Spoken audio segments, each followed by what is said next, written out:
Ladies and gentlemen, boys and girls, welcome back to Basketball Conference, the ACC Football Podcast. My name's Joey Weaver. He's Mike McDaniel. Mike, Week 10, you ready to talk about some games? Week 10, 6 games, big spreads, a couple interesting ones, a lot of buys. Yeah, a lot Sum of it bye up. weeks. We're done here, right? Did I sum it up?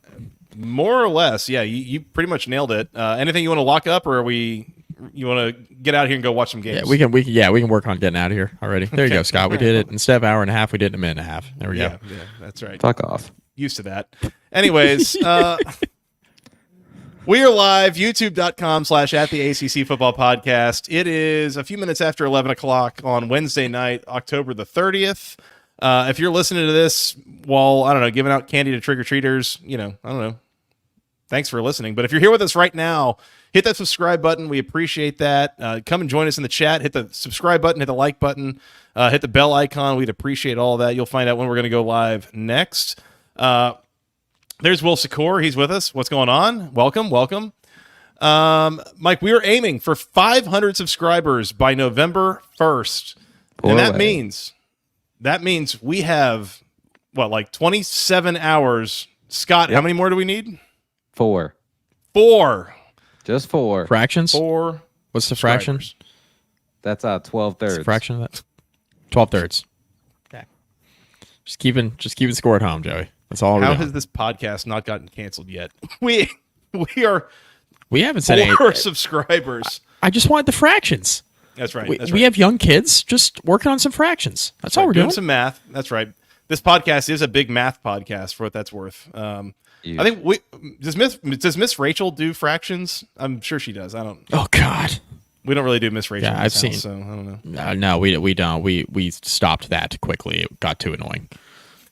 I know for sure that Blippy does not do fractions. So, anyways, 4 more subscribers that we need in the next 24 hours. So help us out. We would really, really appreciate that. The folks who have already done that are absolutely phenomenal.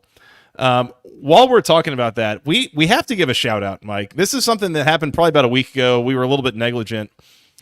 Can we give a quick shout out to Bailey Coppage, who is someone on Twitter who reached out and stated specifically, I made an account on this hellhole website. I'm, ad-libbing a little bit here. I made an account on this hellhole website specifically to interact with this podcast. And Bailey, first of all, I am sorry that this is what it came to for you to be able to interact with us, but I appreciate your sacrifice. Thank you so much for joining us, and we look forward to having your commentary and your hashtag GoACCMOTW submissions as we go through the rest of the fall. Yeah, incredible stuff. So shout out Bailey for joining us on Twitter. 100%. Just for this podcast. Mm-hmm. Beautiful. That's right. Scott, anything you have before we get into a little Rhoback Lookback? Please like and subscribe. We are 4 away. I'll check the live right now. Nope, still 4. So keep doing that. Okay. Thanks. We'll get live updates from Scott as we go through the show. We looking forward to hitting that number while we go live here. Mike, anything from you before we hit a Rhoback Lookback? Nope. Let's do it. Rhoback Lookback, Week 9. Use promo code GOACC20 for 20% off your first order at Rhoback.com for all wonderful performance wear, polos, hoodies, all sorts of good things. They're a great partner of ours. You will love the stuff that you get from them. We love ours. Go check out the Game Day collection. They got close to half the ACC that has school-specific shirts and other apparel there. So go check them out, Rhoback.com. Third of the ACC. No, that's bigger. Are we still doing fractions? I don't know. Yep, still doing fractions. Okay. Anyways, go ACC20, 20% off your first order at Rhoback.com. Mike, only thing I had here, and it was just a couple things with Georgia Tech. Georgia Tech's on a bye this week, so we're not going to talk about them the rest of this show, but let's just hit them here. We mentioned, I think we mentioned last week going into the game. Certainly it came out on Twitter on Friday, if not Saturday. Georgia Tech assistant head coach and special teams coordinator Ricky Brumfield did not make the trip to Blacksburg with the team. Special teams has been kind of a mess for Georgia Tech for a solid month now, and it wasn't clear if this was entirely performance-based or if there was some... 497, 3 away. There we are. Hey, Let's go, baby. Come on. Hey, what's the fraction of that? 3 Just thirds. asking. Sorry, That's 9 three- thirds. 9/3. 9 thirds away. There we go. Ricky Brumfield, there was some kind of suspicious stuff going on. Anyways, we got confirmation earlier this week. He is officially no longer on the coaching staff. So Georgia Tech moving on. They had Tim Salem, who was a longtime Pitt assistant, actually. He had been on the staff. He handled special teams on Saturday. They've got another former Mike Elko guy who had been an analyst on the staff. He's going to be taking over the defensive back duties that Ricky Brumfield had been handling. But just wanted to bring that up. It was kind of a weird saga over the last maybe like 9 days of, is he fired? Is it on field? Is it off field? Like, not really sure. And so we got some closure that he is officially gone and Georgia Tech moving on. The other thing I wanted to mention was, and we kind of mentioned last week, that the team was a little bit banged up in that game in Blacksburg. I mentioned coming off the Notre Dame game, Zach Pyron took a beating in the fourth quarter from that Notre Dame defense, and Kelly Quinlan, our guy from Jackets Online on the Rivals Network, mentioned, I mean, he had both an upper body and a lower body injury that he was working through. So if it looked like he wasn't throwing very well and it looked like he wasn't as didn't have as much pep in the step as before, that's where some of that came from. I mentioned that Jamal Haynes left the game before halftime with an injury. Turns out that was not an injury. It turns out he and Malik Rutherford and a handful of others seemed to have what was like a stomach bug that had been going around campus. Case of the shits. The vomits, but yes. Well, who's counting? Yeah, they had dudes like yakking on the sidelines, and so again, I'm not making excuses. I'm just explaining some things that maybe were going on there, and why they maybe didn't look quite themselves on Saturday. They tried to play through things, but I did want to mention, and just kind of with all that going on, Georgia Tech's coaching staff knew these things and still made the choice to play these guys. And you can it's up to you if you want to decide that that is a coaching decision that was made, or you could decide that that is evidence of a somewhat, limited depth situation that they still have on this roster that they are trying to build. So maybe it's a little column A, a little column B, but I think what you saw on Saturday is evidence of either some combination of trying to do too much and or just lacking depth in places where you really would use it in situations like that. Yeah, I mean, they weren't up to the task offensively, right? Like, and it was a matter of, when you don't have Haynes King, and we talked about it on the preview, this is a game where you want to have him. Mm-hmm. Because, Pyron's won in Blacksburg. Pyron also didn't have a lot of starts under his belt, didn't have a lot of snaps under his belt. The element of surprise was kind of gone. And, they're not so stylistically different that it should have mattered. And that Virginia Tech team a couple of years ago was a little rough. But regardless, this was a game where Virginia Tech, I think, defensively showed their growth in terms of being able to tackle Jamal Haynes, even if he wasn't feeling 100%. It's where Virginia Tech is most improved this year, is being able to prevent the explosive plays. Yep. It's been a lot more of, they broke through the hole, it's like a 20-yard gain, and we made a tackle. Not, he just took it 60 untouched to the house. That was the issue a lot last year, in the beginning of the year, and even against Virginia Tech's tougher opponents later in the schedule. So, I mean, I think it's just it was a game where Georgia Tech didn't have their best personnel, and then on top of that, I think it's a tough matchup, obviously, when you don't have anybody who can really threaten in the passing game. And Pyron wasn't able to really throw anybody open, and Virginia Tech got a lot of pressure on him too, and made Georgia Tech's offense one-dimensional. And Georgia Tech's offense functions a lot like Virginia Tech's does in terms of they establish everything through their running game, and then off of that, they do a lot of stuff in their passing game. Just from a stylistic standpoint, being able to stop the run, it opens up everything else for the defense when you're able to do that against Georgia Tech and Virginia Tech's offense, just because of how they're structured. So I think Virginia Tech, they see an offense much like Georgia Tech's in practice every day, and I think that showed. And then on top of that, the personnel stuff, that's a lot to overcome, especially in a road game. Yeah. And again, I have no intention of like making excuses or anything. I think if Georgia Tech is at full strength, this is a much more even matchup. But I think on that particular day, again, like you said, Mike, Georgia Tech without the best version of its best personnel, and you kind of quickly saw what that was going to result in on the field. And the Hokies did a nice job of putting their foot down and making sure that Georgia Tech was going to have a tough time keeping up or even coming back and winning that game. So just wanted to mention that there was some additional context that came out there in the last couple days of what you saw on Saturday. And I don't think it's that Georgia Tech is some wildly inferior team. I think, again, it's a little bit circumstantial. Yeah, I agree. Yep. I don't know that I had anything else on week 9. Did you, Mike, before we move on?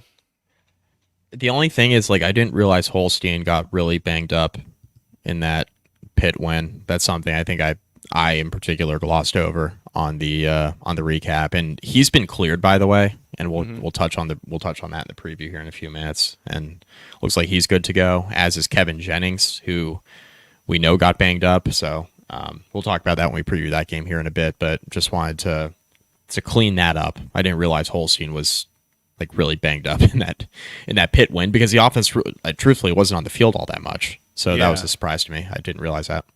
Yeah, exactly. Well, yeah, between that game and then it was the week before that SMU beat Stanford by 30, but that was where they lost RJ Maryland for the year. And it's, games that it sucks where you have these games that are easy wins that really aren't all that competitive, but then you lose key personnel there or potentially. And so I'm with you. I kind of didn't realize that Eli Holstein wasn't all that healthy coming out of there. Kevin Jennings played all the way to the end last week. And again, producer Scott texted us a couple hours ago with the news from Phil Steele saying, yeah, we think he's going to play on Saturday. It's like, was there a question? Right. I don't know. Yeah. So. Other than that, yeah, no, I think I'm good on week 9. Let's preview week 10. Let's definitely not look at the week 9 locks because dude, look. Sometimes you have a bad play, and I had one win, and sadly that was the only win for the two of us. Yes, it was. You were 1-2 in locks. I was 0-3, Mike, and you and I both had Georgia Tech, Virginia Tech over 51.5. Bad bet. Not even close. Just simply just not a good bet. Okay. The wrong read completely on that game. Yep. We both had SMU Duke under 48.5. Screwed. We got screwed on that. Garbage. Yeah. Garbage. Terrible.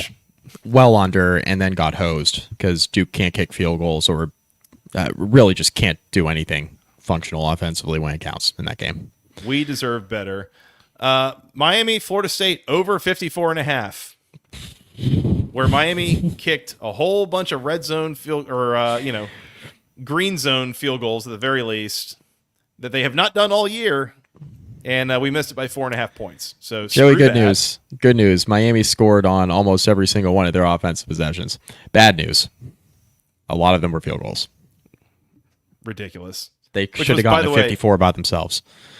On Lookback at the Week 9 recap, ridiculous was the word of the show. I think I probably said that at least 15 times over the course of that hour and a half, and I think every single time was warranted for what that's worth. Yeah.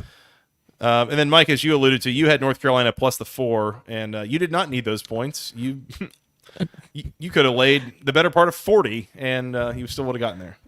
The only thing I regret is not taking Carolina alt minus 25 or something. Yeah. Exactly. Whatever it was. It was 41-14.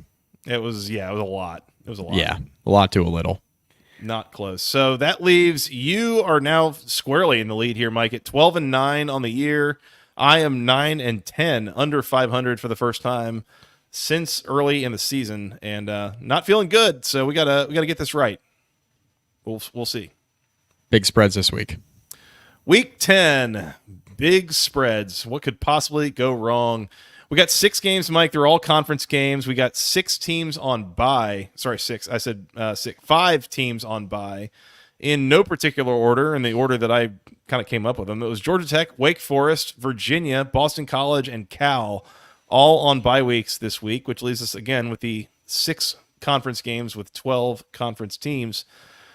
This is on Saturday, November the 2nd. As a reminder, use hashtag GoACC, MOTW, to submit award nominations on Twitter or send them to us via email as you watch these games on Saturday. Like, again, as said before, we can't have eyes on all these games all the time. So anytime you see something that is worthy of an award nomination, please send them to us. We have really been trying to incorporate these into the show, and we love having some listener participation. So please join us as we do that. Let's start with the network-based headliner on ABC. At noon, the Duke Blue Devils on the road in Coral Gables or South Beach or Miami Gardens or wherever, taking on the number 5 Miami Hurricanes. Miami, a 20-point favorite at home. The total is 54.5. Mike, when you first saw the number in this game, did you consider potential Manny Diaz revenge game? I did. I did consider it. But then, you know what I was just trying to remind myself of is that Duke is awful. They are awful. Where does Duke rank among 6-2 teams in the country, Mike? This is becoming so. I know it's a bit for me. It's been a bit on this show and others.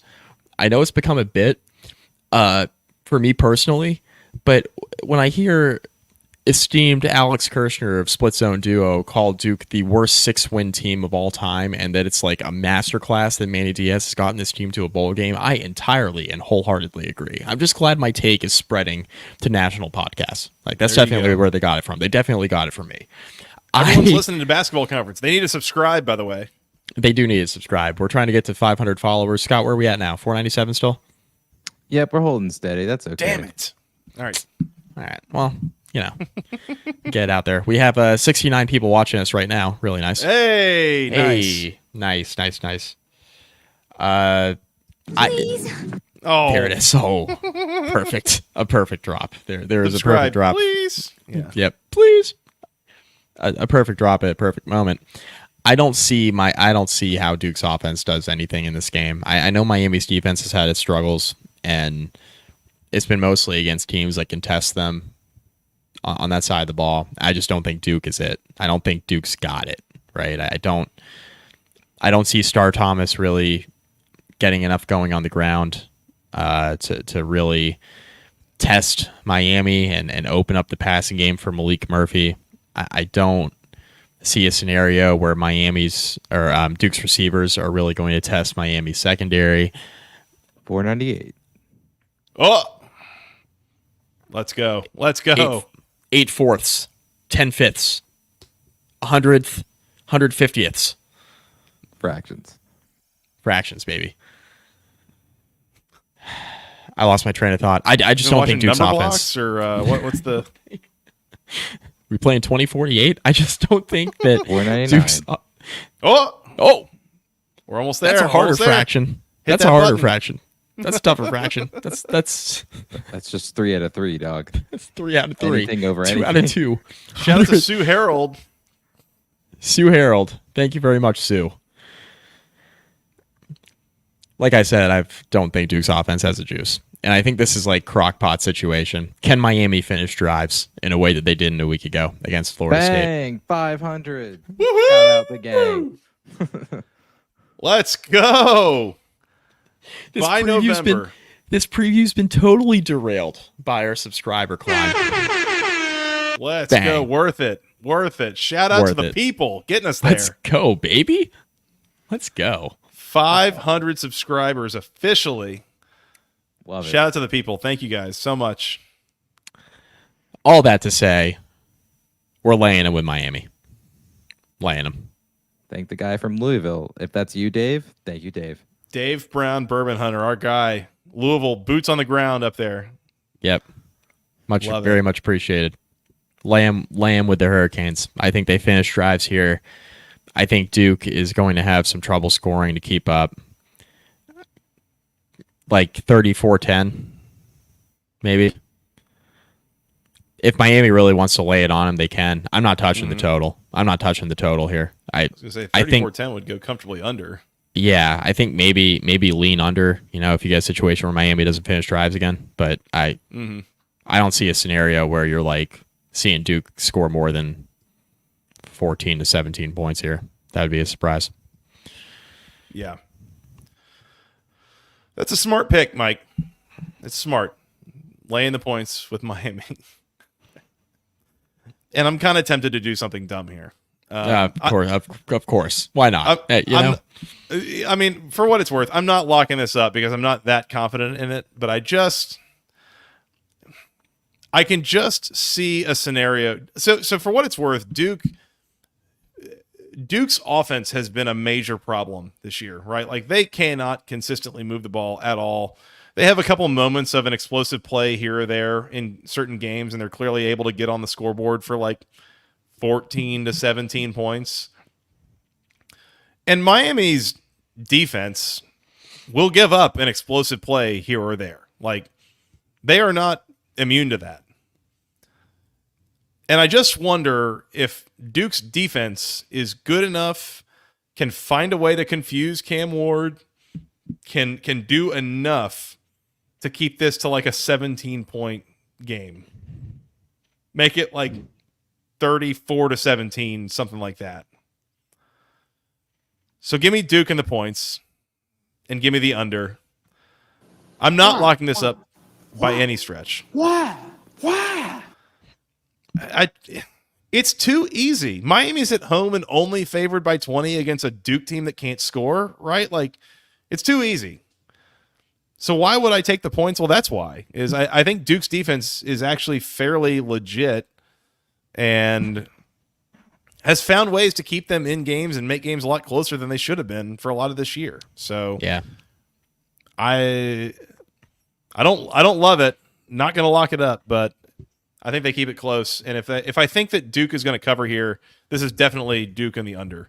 So yeah, I will do that with the total. But again, no locks on this for me. I don't feel strongly about it either way. Gross game, perfect for a nooner. Yep. That's the other thing. What do you think that crowd's going to look like in Miami at noon my God. against Duke?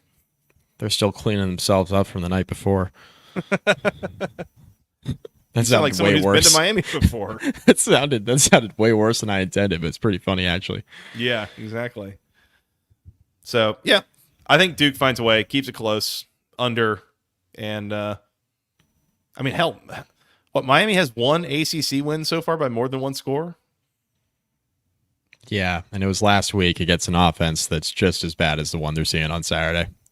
And they got a look-ahead spot. Got to go on the road to Atlanta next week to play Brent Key's big, bad, banged-up boys. I mean, yeah, anyways. Cam Ward's having nightmares about Kyle Eford. Yeah. How will I ever throw around that guy? Shaking in his boots. How the hell is Xavier Restrepo going to get open against that wagon of a Mike linebacker? Yeah, exactly. Okay. Duke in the under for me, Miami for Mike. Anything else on this, or you want to move on? We can move on. Noon on the ACC network, the Stanford Cardinal on the road in Raleigh, taking on the NC State Wolfpack. NC State, a 10-point home favorite, total 46.5. All right. This is where I've been doing much better with the cough lately, and I hate that it's like coming back right now. Anyways, do you remember the thing that I mentioned, Mike, like a month ago about a couple of these teams and like the cumulative travel wear and tear that is a potential factor that we might not have been considering? That's a fair point.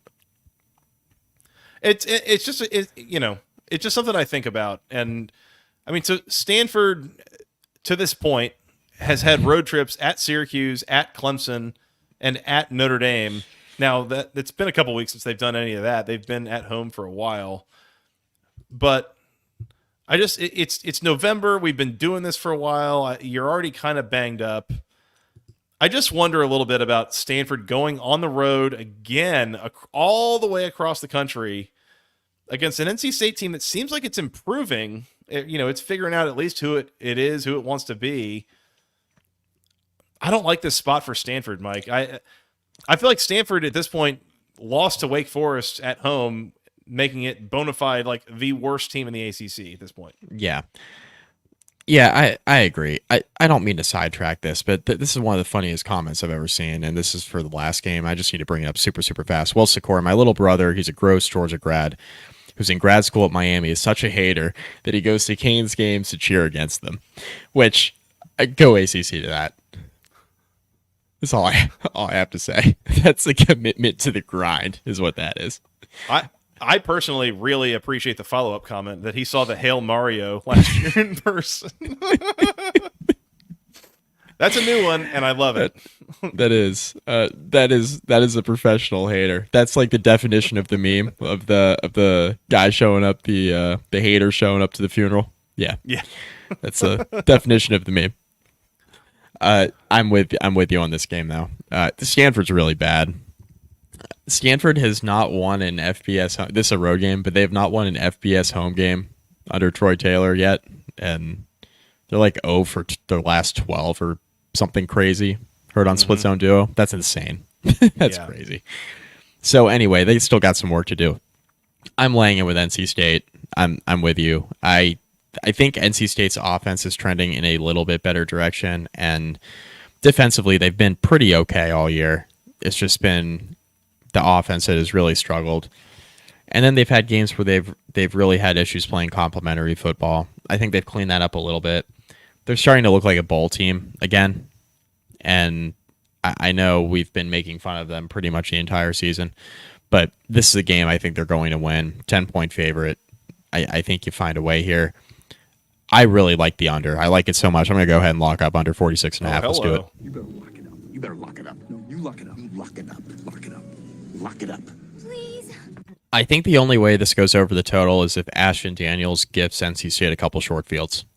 I don't think Stanford scores enough.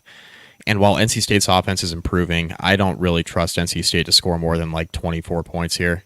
And that would be a situation where then I need Stanford to score like 3 touchdowns. I don't. I just don't see it here. And I don't think NC State's going to gain enough separation for that to happen. So I'm seeing like 21-10, 23-10, that sort of game where like NC State wins, they cover, but this stays comfortably under the total. So give me the Wolfpack. More importantly, give me the under.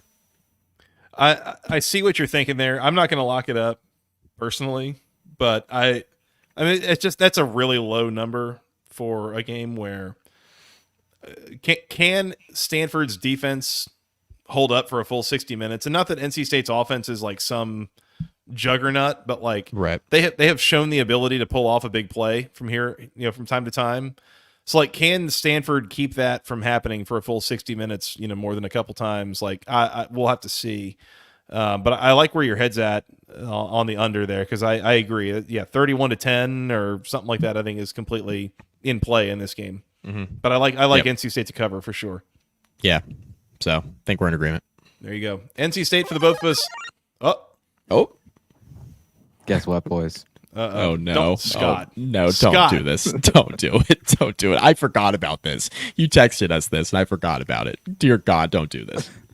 Producers pick of the week: Stanford +10. Good Lord. Disgusting. Disgusting. I know when that hotline bling. And that drop is because I need to call the gambling hotline because this absolutely makes 0 sense. They're playing a 9 a.m. body clock game. But you know what? I think Stanford has the best win this year of these teams. So I'm going to take Stanford with the 10. Against Syracuse? I was going to say, remind me who Stanford's beaten so far. Like, I They can't beat even remember. Syracuse. Stanford beat Syracuse. NC State, who's their best win? Cal? Is Cal better than Syracuse? I don't know. There's an argument to be made that I don't Syracuse know. is the best win. There's an argument to be made. That Give me point is a Stanford. fair one. Man, All right. that is a poll, Scott. That is a poll, buddy. That's a poll. Is that the second week in a row that the producer's pick of the week has been Stanford plus the points? Like, You're goddamn Yes. right it is. this is Scott, they're the worst team in the ACC. Like, we can't. I mean, you could, but like, you don't have to. You could, As somebody who locked up North Carolina last week, he absolutely can. You can do this. You can do this, and it can be successful. It can be profitable. Don't threaten Scott with a good time. That's right. I don't care. I I'm a sicko. There it is. There it is. All right, NC State for the both of us, and under locked up for Mike, and the producer's pick of the week is Stanford plus the 10 in Raleigh. One of us has Scott, to be give me- right, or maybe we don't. Scott, give me that hotline drop again. That was beautiful. I know when that hotline bling. Amazing. Great poll. You could and did write the lyrics in front of me, and I did not believe that is what he was saying. I did not know. I couldn't pick out those words. I'm bad at figuring out the lyrics to songs. So, anyways, I've heard that song like 100 times. I know that song. I just did not know the words. So, shout out. Who is that? Who sings that song? That'd be Drake. Your Drake. age is selling, Joey. Move on. Oh yeah, no, fair enough. Noon on the Cheeks W. So white. Oh God, Virginia Tech on the road in central New York. I'm told, taking on the Syracuse Orange. Total is 53.5. Would anybody like to tell me what the spread in this here game is? That would be 4, Joey. Which means, already locked this up, unfortunately, Joey. you have to lock this up. You have already to do did. it. We already did, Mike. We already did. There's a little piece of this to me that is I'm pretty impressed with myself. Deep, like an hour and a half into that show on Saturday night, and we're just casually throwing around these games coming up, and I was like, "Oh, Syracuse +4, lock it up." And oh, look what the spread is in this game. What choice do I have? Syracuse +4, lock it up. You better lock it up. You better lock it up. No, you lock it up. You lock it up. Lock it up. Lock it up. Please. You are what we like to call a sharp in this business. That's the highest compliment I could possibly give you. Well, thank you. I've called you worse. Yeah, you called me way worse. I've called you way worse. Oh, Hokies on the road in the Man. Carrier Dome. Syracuse off of a horrible, may I say, ridiculous performance against Pittsburgh. 4-point spread? yeah. A few things here. Number one, I think this is the second most explosive offense Virginia Tech's played this year, behind Miami, in terms of guys who can make plays in space, a quarterback who is capable of delivering a good ball and mostly taking care of the football. Like, I know this is a bad point for me to make after his 5 turnover performance last week, but like Kyle McCord is not as bad as he showed a week ago. I think we can all agree. That was abhorrent. I mean, that was the worst game of his college career by like 10 miles. I don't think he's going to do that again. And they have a game-breaking tight end in Aronde Gadsden that is a matchup nightmare that gives a lot of teams problems because they simply don't know how to defend him. And I think where Syracuse's offense is different this year is they have a couple guys that can really hurt you on the perimeter. Trevor Pena, I know he's been banged up, but he's been pretty good for them this year. LaQuint Allen out of the backfield is a guy who is versatile, who can run between the tackles, who's elusive, and obviously sometimes maybe good, sometimes maybe shit. Kyle McCord. Sometimes maybe good, Well, sometimes shut up. maybe Well, shit. Beautiful. Didn't know we had that drop available. Thank you yeah. very much. I Glad prioritized that one. Glad that one's at our disposal as well. Yeah, so they have Syracuse has Meeks and Pena, and they have options in the passing game outside of Aronde Gaston, who's a matchup nightmare, and LeQuint Allen does just enough. With all that said, Virginia Tech's defense has done a pretty good job bottling up the run. LeQuint Allen has not run the ball with a ton of success this year for Syracuse. I think this is a game where Virginia Tech's defense tackles well in space, which is something they've been doing pretty well, really dating back to the Miami game. I know they got worn down a little bit in the second half, but they've been doing a pretty good job of that. I think that they're going to be able to hold Syracuse's offense relatively in check. The thing I'm more concerned about for Virginia Tech is that we don't know about Bayshall Tutin's health. Brent Pry called him probable.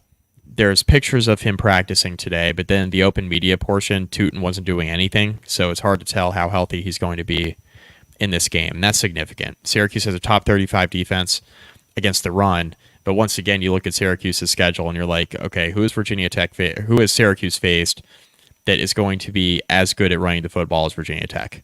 It's the same conversation I had about Boston College a couple weeks ago, where it's like, yes, Syracuse in name only has a top 35 rushing defense, but then you go down the schedule and it's like, okay, let's look at some of the rushing offenses they played. It's like, all right, well, Virginia Tech's probably the best one they've seen so far. Mm-hmm. So there's all that. The Dodgers just won the World Series, by the way. So, anyway. Time traveler, Mike. We realize what a bullet that Dave Roberts just dodged, bringing in Walker Buehler to pitch the ninth. Like, what are we doing? Anyways, sorry. When you spend almost $1.5 billion on your roster, you have that kind of option. Yeah. Anyway, Syracuse's passing efficiency defense is 100th in the country. So if this is a game where Bayshall Tutin can't really run it, and Virginia Tech's got to throw it, which hasn't really been their thing, this might be the game to do it. So from a matchup standpoint, I do like a lot of what Virginia Tech has in front of them here. The only thing is that Virginia Tech has struggled historically on the road to Carrier Dome, as have a lot of teams. Mm-hmm. Syracuse has an explosive offense that I think can cause some issues if Virginia Tech does not tackle well. And I think Kyle McCord's worst game was a week ago. I think he's due for a good one. So, all that said, I think Virginia Tech wins and covers. I think they win by like 5 or 6. Inside a touchdown. I think they cover 4. They're the better team. I think they find a way to get it done. But this will be it will be a tight one. Mike, you seem to be ignoring the magic of the CW underdogs. Yeah, I have to. I have to. Out of principle, I got to ignore it. What if I told you not only CW underdogs, but I told you Home Field Apparel, home CW underdogs of the week at noon? Oh, okay. Does it do nothing for you? Nothing at all? I would have rather used it on the next one. Fair enough. Use promo code GOACC24 at checkout for 15% off your first order at homefieldapparel.com for wonderful apparel for both of these teams as well as basically everyone else in the ACC except for Stanford. Hashtag. Come on, Stanford. Sorry, asterisk. Yeah. Shout out to Home Field Apparel. Appreciate the support. Home Field Apparel, home dogs of the week. I'm calling it Syracuse. Mike, you might have a different one that we use on this next game we're going to preview. Yeah. Should we jump to that now? Well, I think so. I no opinion on a total of 53.5. I think that's pretty down the middle. You guys figure it out kind of number. So I got no opinion there. Syracuse locked up for me because, I did that a couple days ago, so I can't really get out of it now. You've got Virginia Tech, and we move on to the 3:30 window. Let's not talk about this Virginia Tech game anymore. It's going to make me sick. I'm nervous about it. Fair enough. It's fun being favored on the CW, isn't it? 3:30 on the ACC network. The North Carolina Tar Heels on the road in Tallahassee taking on the Florida State Seminoles. In one of the most disgusting lines of the season, Mike, the North Carolina Tar Heels are a 2.5-point road favorite against Florida State here. Total's 50.5. First of all, gross pass. Second of all, I think give me North Carolina. Yeah. We can't do this thing with Florida State anymore. Mm-hmm. I did the thing with Florida State a few weeks ago where I picked them on a short spread and they burned me because they're awful. I can't do this again. I refuse. I refuse. I refuse. I refuse. In fact, I refuse so much. We are just going to go ahead Oh no! and lock up. We're going to lock up North Carolina. Let's do it. You better lock it up. You better lock it up. No, you lock it up. You lock it up. Lock it up. Lock it up. Please. Can't do it. Won't do it with Florida State. So much that I need to lock up whoever they're playing from now on. If it's like inside a touchdown, this is crazy. North Carolina's defense is not any good. I don't care that they had a 10-sack performance against Virginia, 12 tackles for loss. I don't care. North Carolina does not have a very good defense. It does not matter. Like, Florida State's offense is awful. They are so bad. And I don't know who they're starting. It's going to be Brock Lyons. It's going to be Luke Croman-Hoke, true freshman. Does it matter? And Doesn't like matter. Croman-Hoke did like a little bit of something and moved the ball in like a couple possessions in that game a week ago. But like, does it matter? Like, I don't see it mattering over 4 quarters. There is nothing, if I'm an opposing defense, there is nothing that scares me about this Florida State offense right now. Like, what is it? They have no playmakers at receiver. The offensive line's mid. They can't run the ball, and they can't throw the ball. This offense is terrible. There's no other way around it. And even with an underwhelming North Carolina defense, who's coming off their best game of the year, we just talked about in the last game we just previewed, we just talked about how Kyle McCord played his worst game of the season, maybe a worst game of his college career last week. North Carolina played their best game of the year defensively a week ago. They are not going to do that again. They will not do that in this game, despite Florida State's offense being so bad. But it does not matter. They don't need to have 10 sacks. They don't need to have 12 tackles for loss. This Florida State offense just does not get the job done. They just can't move the ball. They can't do it. They do not score enough points. They're not. This Carolina offense has been scoring points, Joey. They're going to score here. They've been scoring points this year. Like, defense has been a mixed bag. Offense that, obviously had the injury early in the year to Max Johnson that sucked. Like, and they were trying to figure out what to do. They found something with Jacoby Criswell. Omarion Hampton is an unbelievably good running back. They score points, and they're going to continue to do that here. And that's why I'm laying them with Carolina on a short spread on the road. I cannot, in good conscience, cannot take Florida State here.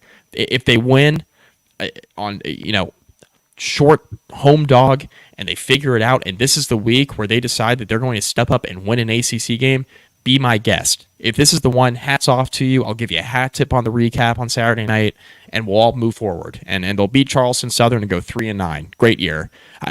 Fantastic. I cannot do this with Florida State.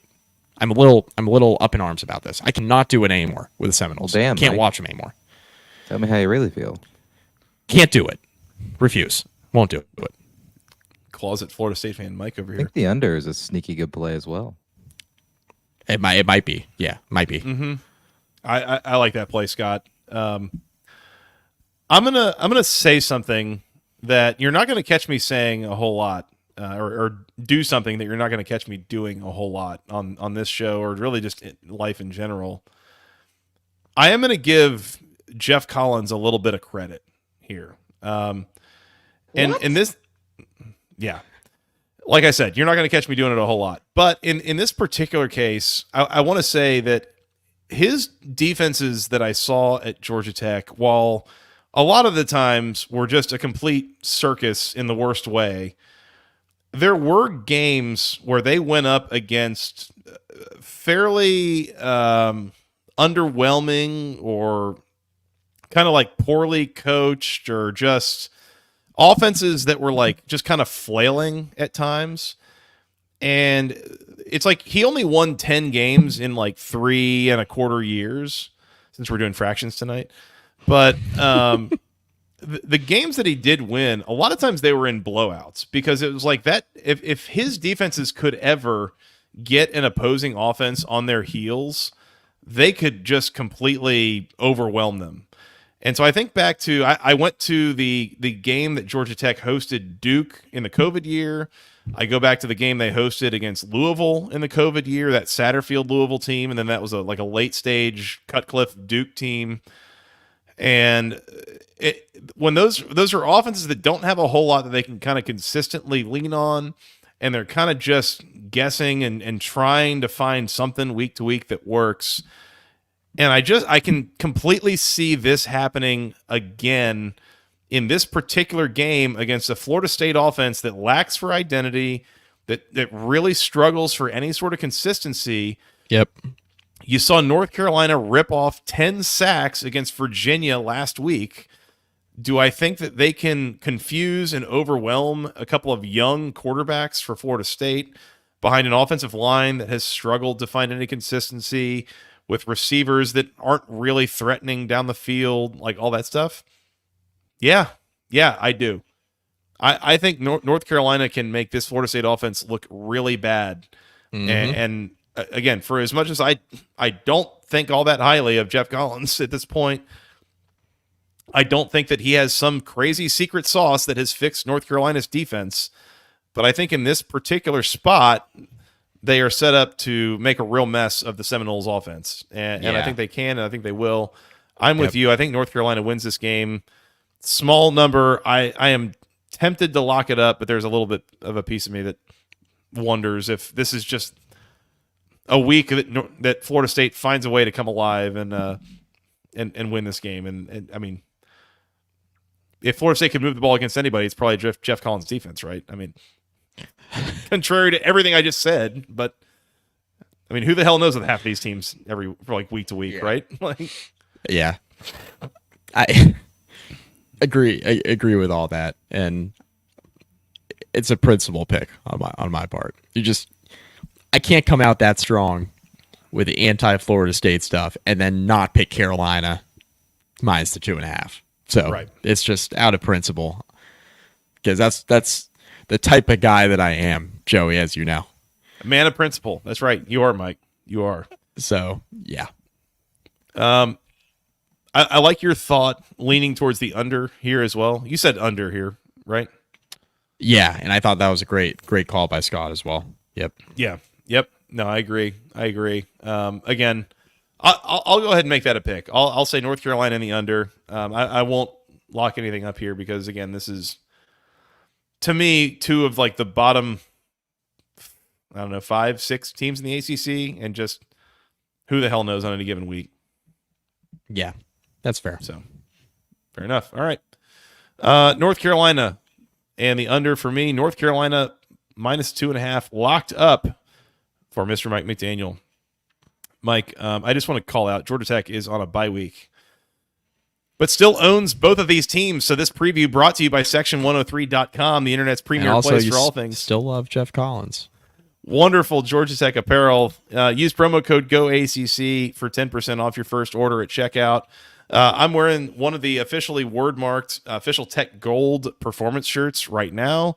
They've got things for men, women, children, babies, something for the whole family. Every Georgia Tech fan in your life, they need something from Section103.com. Once again, use promo code GOACC for 10% off your first order. They got some hoodies, things as the weather gets colder that you're going to want as you go start watching basketball games, volleyball games, baseball games, whatever. They got all sorts of different sports covered there. They've got NIL jerseys for football players as well as a couple of other sports. You can go check them out. Lots of great things. Section103.com. Use promo code GOACC for 10% off your first order. Shout out to Steven and the gang. Appreciate their support as always. Just folded both of my Section 103 shirts that just came out of the wash right before jumping on this podcast. I wear them religiously. They're in the rotation. I'm not even a Georgia Tech fan. That tells you everything you need to know about the quality of the shirts. Absolutely. Absolutely. Very high quality, good looking. You will love yours just like we love ours. Yep. Let's move to the night window, 7:30 ESPN. The Louisville Cardinals on the road in Death Valley taking on the number 11 Clemson Tigers. Clemson's a 10.5 point favorite in this game, total 63.5. Mike, is this spread a little bit small to you? Yeah, it is. I'm laughing because I'm looking at the sheet, and we're about to do this again. You and I together, aren't we? Yeah. We're about to do this again. Clemson minus 10.5. Lock it up. Hello. Lock it up. You better lock it up. No, you lock it up. You lock it up. Lock it up. Lock it up. Didn't mean to jump the shark on you because I saw it highlighted there in the sheet from you. But I mean, it's just something that needs to be done, Joey. So I'll cede the floor to you now. There is a piece of me here, and again, we saw it a couple weeks ago against Miami, right? That Louisville has struggled massively for a lot of this year, again, with consistency, with being able to finish drives, with like looking like a well-coached team from week to week. And yet, through it all, there is still an element of big game Jeff Brom that has to be considered. That I would argue the best that they have looked all year, considering the level of competition that they've played, was against Miami 2 weeks ago at home at noon. And that was 2 weeks ago, I think, or thereabouts. Anyways, like they look the best in their biggest games, and they will play down to anybody else. So there's a piece of me that wonders, that along with the fact that Clemson. I mean, what's Clemson's best win so far? Yeah, I was gonna say, man, like you're coming into the tough stretch, and that's the only point I was gonna make on this game too. While I'm locking up Clemson and feel pretty good about it, and that's more about Louisville, right? It's more about Louisville looking sloppy and digging themselves into holes, and like you can't do that against this Clemson team. I don't think. Like I don't think you could do that. Like Louisville tried to pull a rabbit out of a hat in South Bend, right? They dug themselves into a hole and then tried to crawl back. They successfully did it last week against Boston College in the Friday night game. They dug themselves into a 3-touchdown hole, climbed out of it. They cannot do that against Clemson. Like I don't think they can do that against this Clemson team this year. If Clemson goes up 3 or 4 scores, I think the game is over. Yeah. But with all that said, this is one of the toughest games Clemson has played so far. Like just from a talent standpoint, Clemson's coming into a tougher part of their schedule, right? They have the stretch here where they have Louisville this week. They go to Blacksburg next Saturday, and then they have Pittsburgh the following week. This is a tough part of your schedule. They got the Citadel in South Carolina to close things out. This is the toughest part of Clemson's schedule, and this is the start of it. So there's an element to it there where it's like, who has Clemson beaten? That's kind of the thing that people are pointing to, which I agree with. Right, if you're going to do that with, go ahead. By the ACC standings, their best win is Wake Forest. If you leave out Appalachian State, wow. And so that's Wake not good. And App State. I mean, this is a bad App State team this year too. I mean, you take Wake and App State on a neutral field. I'm not sure who I'm picking. So that's the other thing too. It's like Clemson has looked good against bad to mediocre competition. The thing is, like, if we're saying this about these other teams, who have they beaten, we have to say it about Clemson too. The one thing I will say about this Clemson team that's different about the last few years, I've been hammering this point home, is that they have looked consistently more impressive throughout this season against this type of opponents than they have in like 4 years. Like this is the type of opponent where they've gotten into a dogfight and they've lost this game. Maybe they're a shorter favorite and they've lost outright the last few years. But Clemson has been hammering the bad and mediocre teams this year. They've been hammering them. They've been winning by 3-4 touchdowns in a way that we haven't seen in almost half a decade from Clemson. So that's where I think this is different. All that to say, we might learn a little bit of something about Clemson this Saturday, one way or the other. We might learn that, hey, maybe some of those wins early in the year, maybe we got to just like take a step back. And going into the Virginia Tech game and the Pitt game and South Carolina end of the year, maybe we got to take a look at Clemson and say, okay, look, like reevaluate expectations. Even if you win this game close, is it just a one-game thing, or is this going to be like an iterative thing down the stretch where Clemson is winning tight games or maybe even dropping one of these? Yep. Maybe that's the conversation we end up having. All that said, I don't think we're going to be having that conversation. I think Clemson's going to win this game by like 17. I think they're going to roll here. I don't see it from Louisville. You got it. This is another thing. Like, you got to show me something. If you're the Cardinals, you got to show me something. I just don't. I think they have the talent to compete here. I just don't think they're playing well enough, cleanly enough. It's got to be a full 4-quarter game, which they really haven't done this year against this type of team. I just don't. I don't see it, especially on the road in Death Valley. I don't see it. Yep. Mike, do you know how many games Clemson has won this year by less than 10.5 points? None. It's a big goose egg. They've won Yeah. every single one of their games by at least 16 points, I believe, if my math's right. Right. So, and again, like you said, I mean, Louisville, best team they've played so far, I think. I mean, the 2 wins, NC State in week 3, they were not playing very well at that point. That was not a very good NC State team at the moment. Virginia last week is maybe the best team in that moment that they've beaten, and they beat them by 17. And again, this Clemson defense. It was is two probably, late touchdowns. It was 2 late touchdowns for it to be 17 too. Yeah, exactly. It probably would have been 24 if not for that, because there was also a Clemson touchdown in the middle of there. But this Clemson defense is not playing like at the peak of what it was under Brent Venables, but it's been very good, and the offense is the best Clemson offense that we've seen in probably close to 5 years since Trevor Lawrence was out of there. So, yep. Between all that, Louisville's sloppiness, I just don't know that big game Jeff Brom is enough to keep this close. And it's what's funny is we talked about this on the recap. What the projected line here was, I was thinking Clemson minus like 16 and a half. Yeah. So this is what the line probably should. I thought it should have been if this game were being played in Louisville. But it's at home for Clemson. Off a bye also. Too few points. 2 weeks I don't think I've said it prepare. yet. Clemson, lock it up. You better lock it up. You better lock it up. No, you lock it up. You lock it up. Lock it up. Lock it up.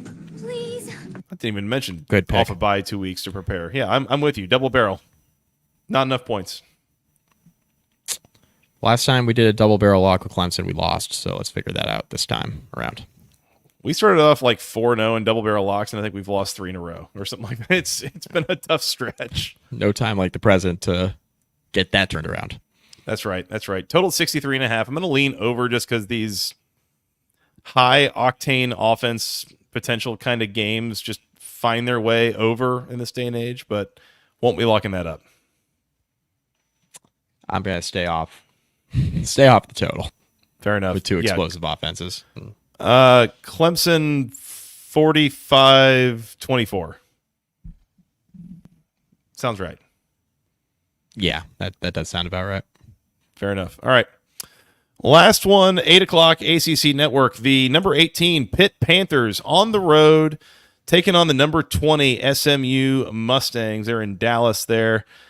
SMU, a 7.5-point home favorite. Totals 58.5. Mike, I, for one, am really glad that this matchup is on the ACC Network so that as many people as possible can see this game. A pivotal conference matchup between undefeated ranked teams. Really, really glad that this is being broadcast to as many people as possible. Yeah, instead we get to watch like some mid-ass SEC game on ESPN on Saturday night. I don't know. Immediate thoughts here. So Holstein's going to play for Pitt. Jennings looks like he's going to play for SMU. That's great. That's good. Nate Yarnell took some snaps in practice with the first team. Man, I don't know how we can. This is okay. These two teams combined are 14-1 and 7-0 in the ACC. Like the records look really good. Mm-hmm. I was texting you guys about this. I'm not very sure how good either one of these teams are. Right? Obviously, they're good enough to be 7-0 and 7-1 respectively. They're good in that regard, but I don't know like how. Are they serious contenders in the ACC?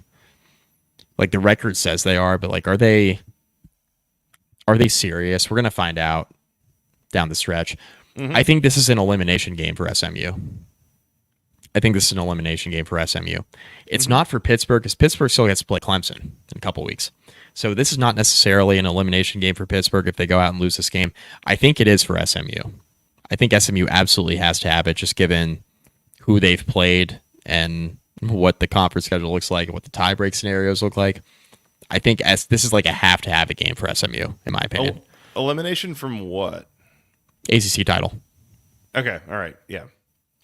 ACC title. College football playoff? What am I, on drugs? No. ACC title. Well, you don't think 3 teams could make the playoff in the ACC, Mike? You hater? What the hell's wrong with you? I host an ACC football podcast? Come on. I cannot lay because I'm not sure how good either one of these teams are, like relatively speaking, in the top 25. I cannot, in good conscience, lay more than a touchdown with SMU. I can't lay a touchdown with either one of these teams, more than a touchdown with either one of these teams. I think because this is outside of a touchdown, I think out of principle, take Pittsburgh. I think Pittsburgh with their offensive explosiveness. This is not the best Pittsburgh defense that we've seen under Narduzzi, but it's not awful. I think there's some variance with SMU from a turnover standpoint that we haven't really seen. I know this is, again, coming off of a crazy turnover performance last week, but I just think there's more variance to SMU's offense in terms of the turnovers that we haven't necessarily seen with Pittsburgh. Holstein's taken a pretty good job, has done a pretty good job taking care of the football this year. So, yeah, I think Pitt can cover 7.5 here. I don't know if they win outright, but these are two explosive offenses. I do like the over here. Going to go ahead and make that a pick, but I'm on Pittsburgh plus 7.5 and the over. I think the two offenses kind of go wild, high-scoring game. Should be pretty entertaining. But, yeah, give me Pitt plus 7.5. I still think SMU probably wins close at home. But Yeah. this will be an interesting one. I'm with you. I mean, definitely an interesting one. SMU comes into this game, and it feels a little bit like they have. There has been a little bit of luck on their side, right? It's SMU that just came off a game where they were -6 in turnovers and won, right? Like, that's not exactly a clean and convincing performance to win a football game, right? Like, no. And you know, the game there a couple weeks ago against Louisville on the road, and they won that, but that came down to a controversial call. I don't know. I just think that they're kind of playing with their food, and I question if Kevin Jennings, especially, because keep in mind, by the way, and I don't know that we really mentioned this on the recap, those 6 turnovers that SMU had, 5 of them were Kevin Jennings. He threw 3 interceptions and fumbled twice and lost them. So you've got a quarterback who's not really taking care of the ball against a Pittsburgh defense that just came up with 5 turnovers and ran 3 of them back for scores last week. Not that that's a repeatable, predictable thing from week to week, but just it happened. I mean, it could possibly happen again. Who knows? I'm with you. Give me Pittsburgh in the points. This is too many points to just expect that SMU is going to run away with this game. I can't think of a reason why they would do this. This seems like too many points. I don't know that. I mean, SMU's defense, I think, is pretty good. I think Pitt's defense, pretty good. I think everyone's offense, pretty good. Like, this feels like a relatively even matchup. SMU's the home team. I would get this being like a 4-point spread. I don't like it outside of a touchdown. So give me the Panthers. Too many daggone points. Lock it up. Panthers plus 7.5. Oh, No, you lock it up. You lock it up. Lock it up. Lock it up. Please. I think the Panthers find a way to keep this close. They might win this game on the field. Like, this is just a really even matchup in my mind. That's too big of a spread to really reflect that. yeah. It is a lot of points for two teams that I think are pretty evenly matched. So interested to see how this plays out. 100%. 100%. Pitt plus 7.5 locked up for me. I'm kind of with you on the over, and I think in a shootout situation, I think Pitt's offense capable of keeping up. So I think that game script makes sense. Is lay the points with Pittsburgh and take the over. So I'll put that on there as well. Obviously not locking that up though. Yeah, absolutely.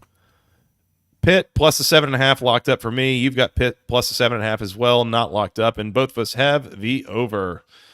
Mike, that's all the ACC games for this weekend.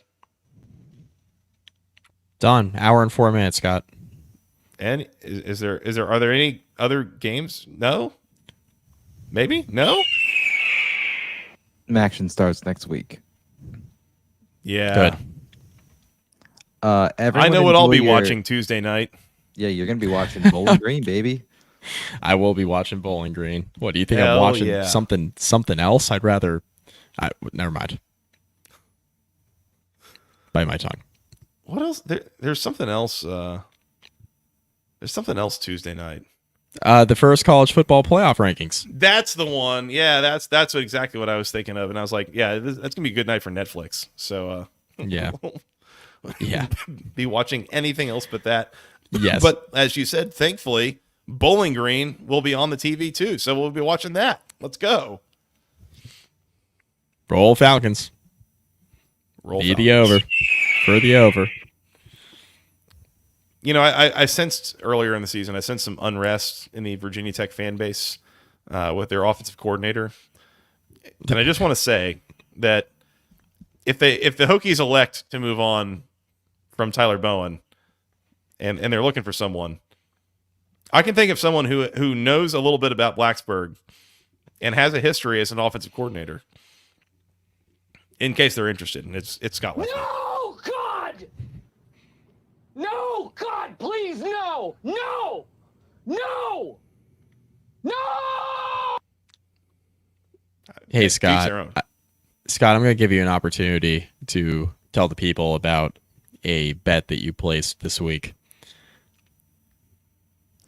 I got some nice juice. Bowling Green, MAC champions. We are officially on the board. Play the sound, Joe, or Scott. Play the sound. Play Other the sound. play the other one. Play the other one. I know when that hotline bling. Call the hotline. Yeah, call the hotline. I think the over 6.5 I'll pick up wins crazy. is over 6.5 wins is probably worse. To be fair, I mean, they were tied for the odds-on favorite with another team that I can't remember in the MAC, but obviously. picking a conference title favorite as the calendar turns to November isn't that sick. It's only sick because it's the MAC. So, Can anyone figure out what this Miami fan in the comments is mad about? I'm I don't know. genuinely curious. We both. Well, I can't speak for you. I picked Miami to win and cover tonight. So, as much as I deliver the Miami hate, I picked the Hurricanes on I Saturday. picked Miami to win and cover at least half the spread. Like, I don't think it's going to be all that close. Like, just a little closer than Vegas says it will be. Like, that's all I'm saying. Like, very weird. Will Secor nailed it. Betting on the MAC and sickos behavior. Absolutely. That's right. Oh, there we go. All right. Having a Goodness. click off there. Let's leave that alone. Let's leave that alone, I think. Yeah, we're going to leave that there. Fair enough. Fair enough. All right. I Anything saw else? the look on your I saw the look on your face. Let's just move on. Saw the wheels turning. We're good. Yeah. Let's wrap this up. Leave it alone. Leave it alone. I've done better tonight. Yeah. It's okay. I'm sure my doctor's not worried at this point. It's been like 2 weeks. It's fine. All right. Let's look back at our locks of the week. Mike, you have under 46.5 in the NC State Stanford game. You have Clemson minus the 10.5 against Louisville. You also have North Carolina minus the 2.5 against Florida State. I have Syracuse plus the 4 against Virginia Tech because, I already did. I have Clemson minus 10.5 against Louisville, and I have Pittsburgh plus the 7.5 against SMU. Anything else on week 10 before we work on getting out of here? Scott's got Stanford plus the 10 in Raleigh. That is, thank you for, that was an omission. Scott, producer pick of the Important week. information. Scott, you can have it. You can have it. Be my guest.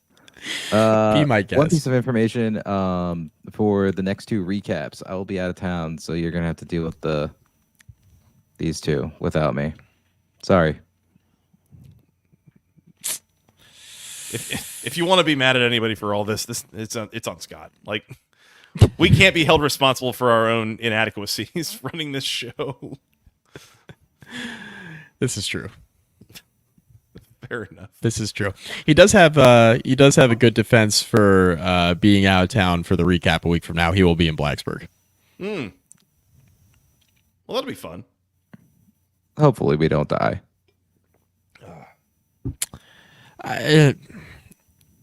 We'll get there when we get there, but yeah, I need to see what the number is on that game. me too. Well, let's get through Syracuse first. I'm nervous enough about this one. What could possibly go wrong? We will we'll come back and recap all these games probably Saturday night and see if anything went wrong in Syracuse, but we'll find out then. In the meantime, we're on Twitter at FGRSJoey, at Mike McDaniel SI, together at BC Podcast ACC, producer Scott at Severus_Snipes. You can find us on Apple, Spotify, Google, Amazon, wherever you get your audio podcasts. Go find us there. More importantly, find us youtube.com/@the-ACC Football Podcast. Hit that subscribe button. We'd appreciate that. You can join the 501, however, we're not just 500, just 500 people that have subscribed to us so far as of earlier in the show. We really appreciate the folks that have done that. Hit the like button, hit the bell icon. We would really appreciate that. Thank you to all the folks that have done that. Mike, where else in the social medias? Facebook.com/basketball conference rate review. Find most of our podcasts there. Subscribing. Mm-hmm. Keep doing it. Keep doing it. We appreciate the folks. Email basketballconferencepodcast@gmail.com. Nailed it. Thank you. Thank you.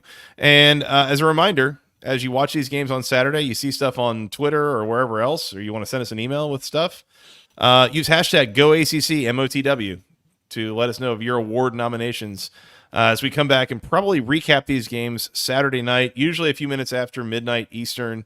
We will go live. Come join us in the chat. Hit the bell icon once again if you want to be notified. What's that, Scott? 501. Thank you. There it is. There it is. There's one more. We Siren. appreciate that. Let's go. Let's go. Yeah. Come back, recap these games Saturday night, usually a couple minutes after midnight on the East Coast. Talk about the day that was. Come hang out. We'd appreciate the folks, and we love having everyone in the chat. So thanks to the folks that came and joined us tonight. Especially all the haters and losers, of which there are many. Of which we could possibly be 2 or 3 of. But, who's to say? Of which there are many. Of which there are many. There are many. Mike, Scott, anything else before we get out of here, go watch some games? We're good. Tidy hour and 13-minute preview? The 16 week. Efficient. Good job. Efficient. Love it. All right. Sounds good. Well, we will come back, recap some games, and we'll talk to you guys then Saturday night. Until then, for Mr. Mike McDaniel, for producer Scott, I am Joey Weaver. Thank you guys so much for listening. We'll talk to you again very, very soon. Enjoy the games. And until then, go ACC.